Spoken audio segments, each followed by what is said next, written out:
স্বল্প খরচে পার্মানেন্ট হাউসের এইটা হচ্ছে সবচেয়ে প্রধান ওয়ে, মানে এরপরে আমি আর কোনো ওয়ে দেখি না। এখন বলি হাউসের কস্টিংটা কত হয়েছে। আসসালামু আলাইকুম everyone, welcome to my channel, আসেন করে ওয়েলকাম টু মাই ব্লগ। আমার কিছুদিন যাবত হাউসের তীব্র সংকট অনুভব করতেছি, কারণ আমি যেসব কক্সিটের ছোট ছোট হাউসে মাছ পালি ওইসব হাউসে আমার জন্য মাছ পাওয়া একটু প্যারা হয়ে যায়। কারণ আমি যে সময় ঢাকা যাই ওই সময় হচ্ছে এই কক্সিটের হাউসগুলোতে প্রতিনিয়ত চেক করা লাগে এবং প্রতিনিয়ত পানি পরিবর্তন করা লাগে, এটা সবচেয়ে বড় একটা ঝামেলা। তো আমি যদি ঢাকায় চলে যাই তখন হচ্ছে এই হাউসগুলোতে পানি পরিবর্তনটা নিয়ে এবং মাছকে খাবার দেওয়া নিয়ে আসলেই একটা বিভাগে পড়া লাগে। এবং বড় হাউসের সুবিধা হচ্ছে বড় হাউস যদি করি খাবার এক দুদিন না দিলে কোনো সমস্যা হয় না, মাছের বেশিটা মেনটেন্যান্স লাগে না, পানি এক মাস পরে পরিবর্তন করলে কোনো সমস্যাটা হয় না। তো আমি কক্সিটের হাউস থেকে একটু বের হয়ে যাওয়ার চিন্তা ভাবনা করতেছি, আর কক্সিটের হাউস থেকে বের হইতেছি না। কক্সিটের হাউসগুলো দেখতে খুব ভালো, স্বল্প জায়গায় স্বল্প খরচে খুব সুন্দর কক্সিটের হাউস তৈরি করা যায়, কিন্তু আমার জন্য একটু কক্সিটের ট্যাঙ্কগুলো একটু প্যারা হয়ে যাইতেছে। কিন্তু কক্সিটের ট্যাঙ্কগুলোকে যেগুলো করছে এগুলো ফেলা যাবে না, এইগুলোতে আমি ওই বড় হাউসে বাচ্চাগুলো হবে ওই বাচ্চাগুলো আইনা আমি আমার কক্সিটের ছোট ছোট ট্যাঙ্কগুলোতে রাখতে পারবো, ওই জায়গায় বাচ্চাগুলো বড় করতে পারবো, তারপর এখান থেকে আমি সেল করতে পারবো, বা অনেক সময় সেলের উপযোগী যে মাছগুলো হয় ওই মাছগুলো নিয়ে আমি কক্সিটের হাউসে রাখতে পারবো। তো কক্সিটের হাউসটা কোনোভাবেই আমাদেরকে ফেলা যেতেছে না। এক নম্বর কথা গেল। এখন হচ্ছে আমার নতুন করে কিছু হাউসের করার সংকট তীব্র অনুভব করতেছি। তো হাউসের অলরেডি কাজ চলতেছে, তো আমি আপনাদেরকে দেখাই। তো একদম কম খরচে হাউস করার জন্য আমি মনে করি এর থেকে ভালো পদ্ধতি আর হতে পারে না। দেখেন আমি প্রথমে কি করছি, প্রথমত আমি বললামই হচ্ছে আমি ফ্লোরটাকে আগে ঢালাই করে নিছি, জাস্ট কণা দিয়ে আর বালি সিমেন্ট দিয়ে দিচ্ছি। আমি 3 ইঞ্চি ঢালাই দিয়ে দিচ্ছি, জাস্ট 3 ইঞ্চি 4 ইঞ্চি যার যেরকম মনে হয় দিতে পারে। তারপর জাস্ট আমি দেখেন লম্বা ইটগুলো হচ্ছে এরকম ভাবে দাঁড়া করে দিচ্ছি, জাস্ট এখানে 2টা ইট দাঁড়া করে দিচ্ছি। অলরেডি প্রায় 11 ইঞ্চির মতন হাইট হয়ে গেছে, 10 ইঞ্চি 11 ইঞ্চির মতন হাইট অলরেডি হয়ে গেছে। তো গাপ্পির জন্য 1 ফিট পানি আনাফ। এখন আপনারা হচ্ছে যদি গাপ্পির জন্য করেন 1 ফিট পানি আনাফ। এখন আপনি যদি চাইলে আরও একটু বেশি করবেন, বেশি করতে পারেন, যদি মনে করেন যে একটু কম করবেন ওইটা কম করতে পারেন, কিন্তু এই সিস্টেমে করলে আমি মনে করি সবচেয়ে কম টাকা খরচ হয় আর কি। দেখেন মাশাআল্লাহ হাউসগুলো কত বড় রয়েছে। তো একটা হাউস আমার প্রায় 3 ফিট থেকে 3.5 ফিট। কাকা একটা হাউস কয় ফিট হয়েছে? একটা হাউস 3 ফিট। হ্যাঁ, তাহলে এদিকে আমাদের এদিকে বসে কতটুকু? একদম মাঝখানে বসে এদিকে বসে কত? 3 ফিট। আর এদিকে হ্যাঁ এদিকে 40 ইঞ্চি। তাহলে এদিকে বসে আমার 3 ফিট আর এদিকে বসে 40 ইঞ্চি। তো ভিতরে হবে নাকি টোটাল? আচ্ছা টোটাল বসে কত? হ্যাঁ 46 ইঞ্চি। তাহলে হচ্ছে 12 24 3 34 48, মানে 4 ফুট থেকে 2 ইঞ্চি কম আছে। তো যাই হোক আলহামদুলিল্লাহ হাউসগুলো মোটামুটি চলতেছে। এখন এই সিস্টেমে যদি হাউস করেন না, আমি মনে করি সবচেয়ে কম খরচে আপনারা হাউস করতে পারবেন, একদম কম খরচে। আমার এখানে টোটাল কত টাকা খরচ গেছে ওইটা আমি আপনাদেরকে বলবো, কিন্তু তার আগে আমি আপনাদেরকে এইটা একটু দেখাই। একদম সিম্পলি করে দিবেন। আর হাউস যদি আপনারা এরকম 5 ইঞ্চি গাঁথনি দেন, এইটা মানে শোয়ানো শুয়ে দাও, এইভাবে দেওয়া। তো এটা বলে 5 ইঞ্চি গাঁথনি, আর মাঝখানে যেটা দিচ্ছে এটা হচ্ছে ইটটাকে এইভাবে দাও, এটা বলা হয় 3 ইঞ্চি গাঁথনি। তো আপনারা যদি 5 ইঞ্চি গাঁথনি করেন আসলে বিষয়টা সেটা সুন্দর লাগে না। এই দেখেন বেশ সুন্দর লাগে না, কিন্তু 3 ইঞ্চি গাঁথনি দিলে বিষয়টা সুন্দরও হয়, কস্টিংটাও কম হয়, আর হচ্ছে দেখতেও অনেকটা বেশি ভালো লাগে। তো আমি 3 ইঞ্চি দিয়ে করবো। আর যদি হেভি পানি রাখেন আমি তো এটা নর্মালি সর্বোচ্চ গেলে আর 2টা ইট দিব, 1টা ইট দিতে পারি, 2টা ইট দিতে পারি। ওটা এখন আমি ডিসিশন নিই, আমি কয় ইট দিব ওইটা শেষে বলতে পারবো আর কি। এখন পর্যন্ত আমার ডিসিশন হচ্ছে আমি 2 ইট দিব, মানে মোট 3টে ইট দিব, আরেকটা ইট এটার উপরে দিব।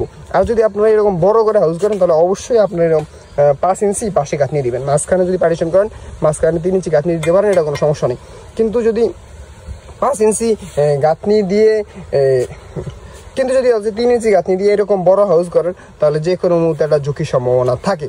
তো আমি যেমন প্রথমেই করছিলাম, প্রথমেই হচ্ছে 3 ইঞ্চি গাঁথনি মাঝখানে দিয়েও আমি একটু ভয় পাইছি যে আলাদা না করে কিছু একটা হয়ে যায়, কিন্তু আলহামদুলিল্লাহ ঠিক আছে। 3 ইঞ্চি এরকম বড় হাউস করে পাশে 5 ইঞ্চি গাঁথনি দিয়ে 3 ইঞ্চি মাঝখানে গাঁথনি দিলে কোনো সমস্যা হয় না। আর এটার কথা তো বললাম আমি।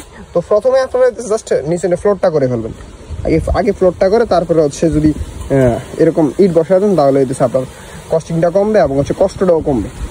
এখন জাস্ট এটা দিয়ে তারপর এটা দেখাচ্ছি তারপরে কি করবো। আলহামদুলিল্লাহ আমার কাজের প্রায় শেষ পর্যায়ে, এখন তো স্বল্প কিছু আছে, জাস্ট গাঁথনির কাজ শেষ। আর গাঁথনির কথা যদি বলি, আমি এখানে 3টা গাঁথনি দিছি, আর এই জায়গায় হইতেছে ওভারফ্লো করে রাখছি, ওভারফ্লো পাইপ দিয়ে রাখছি। এটা হচ্ছে মোটরের পাইপ, আপনারা যার যে এরকম সুবিধা ওরকম পাইপ ইউজ করতে পারেন। তো এই দেখেন জাস্ট 3টা ইট দিছি দাঁড়া করে, 3 ইঞ্চি গাঁথনি দিয়ে আমি 3টা ইট দাঁড়া করে দিছি। আর এটার মধ্যে অ্যাভারেজ 13 ইঞ্চির মতো পানি থাকবে, 13 থেকে 14 ইঞ্চি পানি থাকবে, 13 ইঞ্চি পানি থাকবে বলতে পারেন, সব কিছু মিলা 13 ইঞ্চি পানি থাকবে। তো 13 ইঞ্চি পানি থাকলে আমি মনে করি গাপ্পি মলি প্লাটির জন্য জাস্ট এনাফ।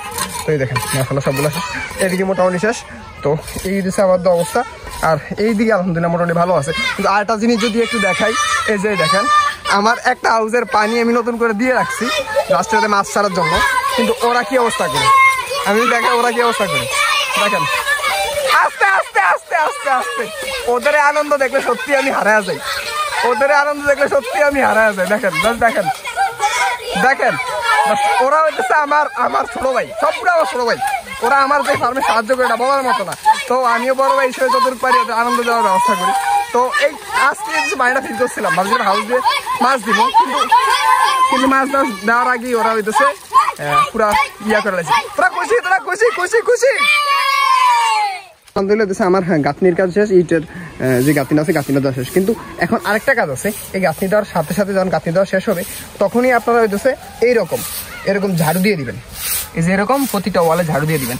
ঝাড়ু দেওয়ার প্রধান কারণটা হচ্ছে কি, এটা সুন্দর, এক তো সুন্দর, দ্বিতীয়ত এটা হচ্ছে অনেক, প্রথম কারণটা হচ্ছে সুন্দর, ঝাড়ুটা দেওয়ার প্রধান কারণটা হচ্ছে সুন্দরের জন্য হচ্ছে আপনারা ঝাড়ুটা দিবেন। যদি ঝাড়ুটা যদি না দেন, এই দিক দেখে হয়েছে সিমেন্ট বালিগুলো বের হয়ে থাকবে আর খুব খারাপ দেখা যাবে, বিশ্রীর মতো দেখা যাবে। তো হচ্ছে সিমেন্ট বালি যাতে বের হয়ে না থাকে, যাতে বাইরের পাশটা যাতে আমি প্লাস্টার করবো না, বাইরের পাশটাতে আমি প্লাস্টার করবো না, এই কারণে এটা আমি পুরো ভালো ঝাড়ু দিয়ে দিচ্ছি। দেখুন ভিতরের পাশে ঝাড়ু দিচ্ছি, ভিতরের পাশে যদি ঝাড়ু দেওয়া লাগে না, ভিতরের পাশে ঝাড়ু দিলে হয় কি, এটা হইতেছে একটা আলাদা আস্তর যখন করবে, যখন প্লাস্টার করবো তখন প্লাস্টারটা অনেক সুন্দর একটা ফিনিশিং আসবে। দেখেন আমি প্রত্যেকটা পাশেই চারোপাশে ঝাড়ু দিয়ে দিচ্ছি, দেখেন কি ফিনিশিং, সুন্দর একটা ফিনিশিং আসছে। যদি এই হাউসটা দেখে মাশাআল্লাহ কি সুন্দর একটা ফিনিশিং। ভিতরে বাইরে আমি চারপাশে ঝাড়ু দিয়ে দিচ্ছি। আপনারা এরকম ভিতরে বাইরে যখন ঝাড়ু দিয়ে দিবেন তখন ভিতরে প্লাস্টারটা অনেক সুন্দর একটা ফিনিশিং আসবে, এবং বাইরে যদি আপনি প্লাস্টার নাও করেন দেখতে অনেকটা সুন্দর লাগবে। আর যদি মনে করেন যে হালকা ফাঁক ফোকর আছে, এই ফাঁক ফোকর যদি মনে করেন আপনি হালকা একটু সিমেন্ট ঢুকিয়ে দিবেন, দিতে পারেন, নো প্রবলেম, দিলে একটু আলাদা সুন্দর হবে। কিন্তু আমি কিছুই করবো না, জাস্ট হইতেছে বাহিরের পাশে আমি ঝাড়ু দিয়ে দিছি আর ভিতরের পাশে আমি প্লাস্টার করে দিব। ভিতরের পাশে প্লাস্টার করে দিয়ে আর আমি 1 সপ্তাহ 15 দিনের মতন হাউসে পোস্টিং করে তারপরে এই মাছগুলো ছেড়ে দেবো, কোনো সমস্যা নেই। এই দেখেন আমার এই যে ঝাড়ু দেওয়া চলতেছে, হ্যাঁ এই দেখেন কি সুন্দর হয়ে গেছে, কি সুন্দর হয়ে গেছে ঝাড়ু দেওয়ার পরবর্তী, কি সুন্দর হয়ে গেছে। ঝাড়ু দিলে ফিনিশিংটা খুব ভালো আসে।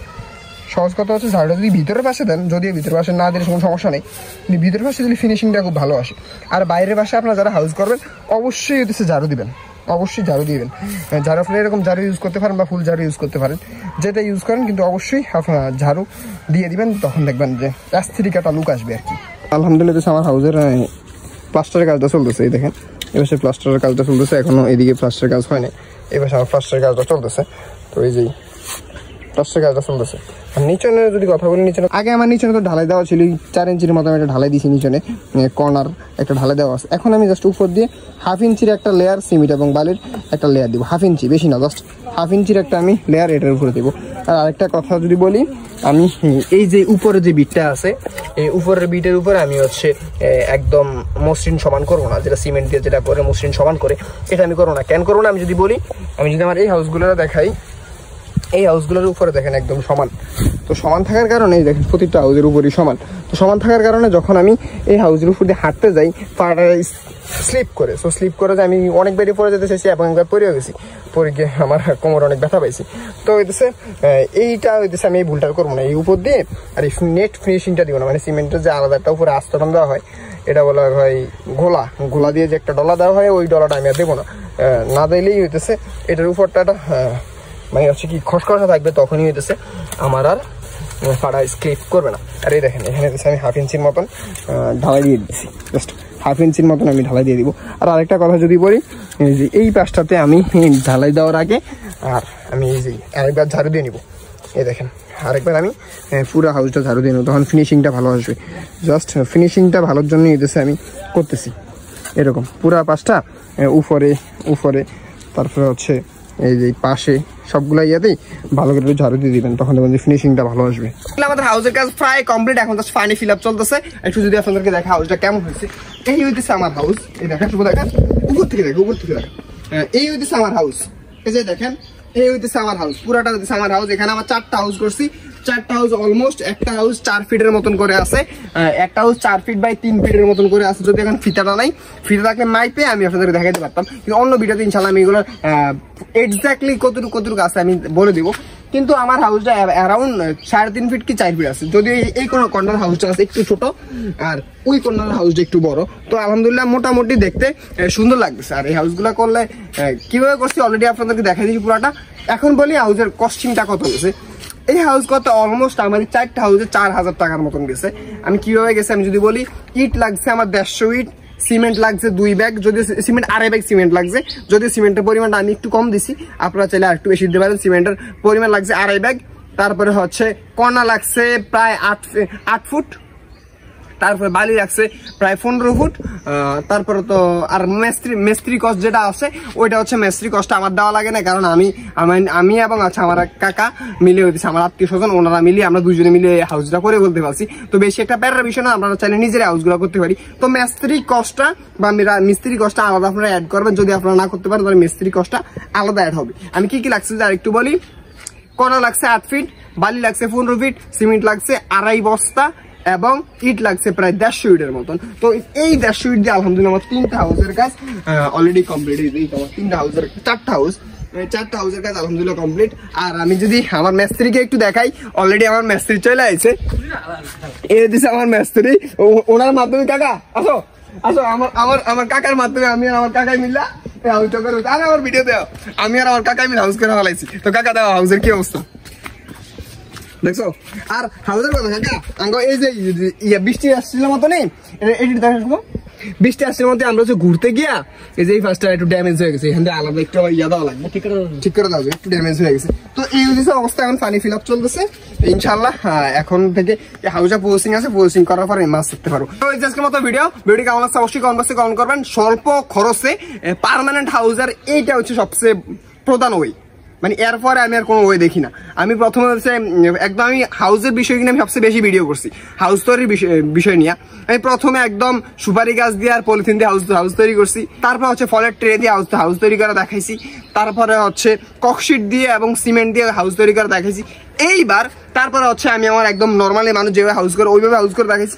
এইবার আরেকটু ইউনিক পদ্ধতিতে আমি হাউসটা করা দেখাইছি, জাস্ট লম্বাভাবে এভাবে দাঁড়া করে ইট দিয়ে 3 ইট দিয়ে আমি হাউস করে দেখাইছি। এর থেকে কম কষ্টে পার্মানেন্ট হাউস আমি আসলে দেখি না, 1 নম্বর কথা। 2 নম্বর কথা হচ্ছে এই হাউসগুলার সবচেয়ে বড় সুবিধা হচ্ছে গাপ্পি মলি প্লাটির জন্য 1 ফিট পানি এনাফ। গাপ্পি মলি প্লাটি সোটেল অটোবিট মাছের জন্য 1 ফিট পানি জাস্ট এনাফ, এর বেশি পানি প্রয়োজন হয় না অটোবিটের ক্ষেত্রে। যদি আপনার বেশি দেন ওটা দিতে পারেন, কিন্তু প্রয়োজন নেই 1 ফিটের বেশি। আলহামদুলিল্লাহ কাজ শেষ। আমি আবারও বলি কস্টিং গেছে 4000 টাকা, 4টা হাউসে আমার 4000 টাকা কস্টিং গেছে। মিস্ত্রি খরচটা আপনার আলাদা অ্যাড করবেন, হয়তো 5000 টাকার মতো পড়তে পারে বা 5500 পড়তে পারে যদি আপনি মিস্ত্রি কষ্ট আপনারা যদি দেন আর কি। তো এই আজকের মতো ভিডিওটি কেমন লাগছে অবশ্যই কমেন্ট বক্সে কমেন্ট করুন। সবাই জন্য দোয়া করবেন, ফার্মের জন্য দোয়া করবেন। ধন্যবাদ, আসসালামু আলাইকুম।